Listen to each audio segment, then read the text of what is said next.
நீங்கள் ஒருவரை எப்படி பார்க்கிறீர்களோ அப்படித்தான் உங்கள் சிந்தையும் நினைவுகளும் அவரை பின்தொடரும்.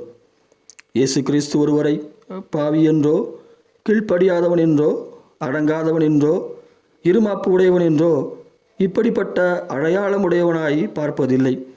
மாறாக தன் சொந்த இரத்தத்தால் மீட்கப்பட்டவன் என்றே பார்க்கிறார். அதனால்தான் இயேசு கிறிஸ்துவால் உங்களையும் என்னையும் நாம் எந்த நிலையில் இருந்தாலும் நேசிக்க முடிகிறது. இப்படித்தான் நம்மை குறித்த இயேசுவின் சிந்தையும் ஞாபகமும் நினைவுகளும் நம்மை பின்தொடர்கிறது. இது நம் மரண பரியந்தம் பின்தொடர்கிறது. பரிசுத்த நடக்கையுடைய உனக்கு எவ்வளவு விலைக்கிரயம் கொடுத்தாரோ அவ்வளவு விலைக்கிரயம் இப்பொழுது பாவத்தில் இருப்பவர்களுக்கும் கொடுத்து முடித்திருக்கிறபடியினால் பொல்லாதவர்களை குறித்து எரிச்சல் அடையாதே, பொறாமைப்படாதே.